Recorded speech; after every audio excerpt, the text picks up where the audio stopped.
quand tu regardes le contexte historique, les candidatures, comment les candidats ont informé le public qui vont être candidats, on retrouve quand même une chose très différente par rapport à ce que Ndayishimiye et son parti ont fait.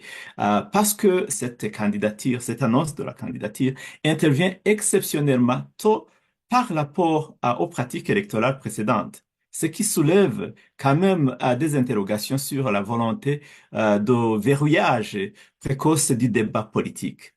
Deuxièmement, cette anticipation peut être interprétée comme un manque de confiance dans le bilan du pouvoir. Après 6 années, presque 6 années de gouvernance de Ndayishimiye, nous trouvons que c'est très honteux, selon nous, Mapurundi Buhire, parce que annoncer cela dans un contexte de dégradation socio-économique, donc pauvreté, inflation galopante, de pénurie de chômage, exode des compétences, tout ce que nous voyons, en tout cas, montre que l'anticipation de cette annonce cache quelque chose. Nous avons des intelligences au sein du parti au pouvoir qui nous disent que il y a eu à forcer, donc il y a eu un forcing pour que les gens soient intimidés, pour que le camp qui ne voulait pas que cette annonce soit si tôt se taise.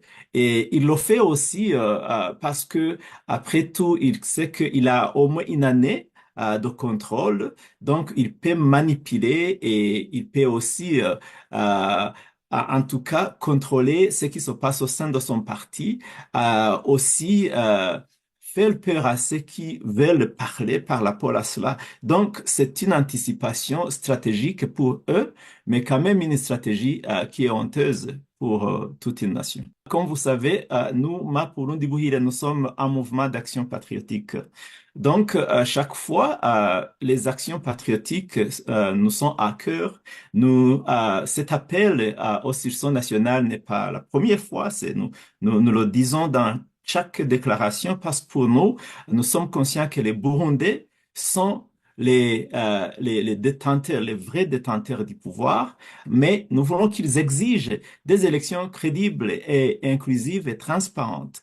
Nous voulons qu'ils soient conscients que tout ce qui peut venir d'ailleurs viendra après avoir vu que la population est conscientisée et qu'elle a, elle en a mal avec la gouvernance actuelle. Donc, le vrai détenteur du pouvoir, qui est la population burundaise, qui a l'âge de participer dans la gestion de la chose publique, doit se lever comme un seul homme pour dire non à cette ambition du CNDD-FDD qui veut les plonger encore une fois dans 7 ans de mauvaise gouvernance, de corruption, de pauvreté extrême. Tous les indicateurs de l'économie et de la vie en général d'un pays indiquent que ce président Ndayishimiye n'a pas vraiment fait, même à un niveau des années où nous étions dans la crise. Donc, les indicateurs de son talent indiquent qu'ils sont meilleurs que maintenant. Donc, un président qui ne peut pas faire mieux que même la crise ne mérite pas encore un énième mandat. Donc, pour nous, nous voulons conscientiser cette population. Nous voulons ce sursaut national pour qu'en fait, on puisse montrer au reste du monde que voilà, nous les Burundais, nous en avons mal.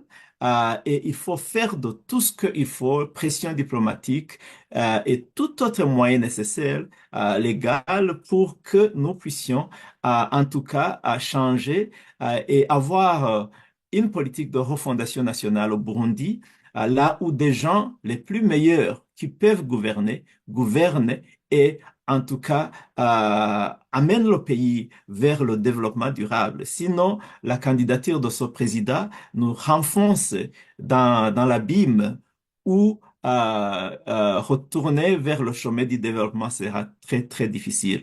Donc, le sursaut patriotique signifie sauver la nation pour les institutions et la citoyenneté, pas par confrontation s'il le faut, mais quand même, nous savons que Mandela a un jour dit que si tout moyen ont été épuisés, donc même la confrontation doit être aussi mise sur table.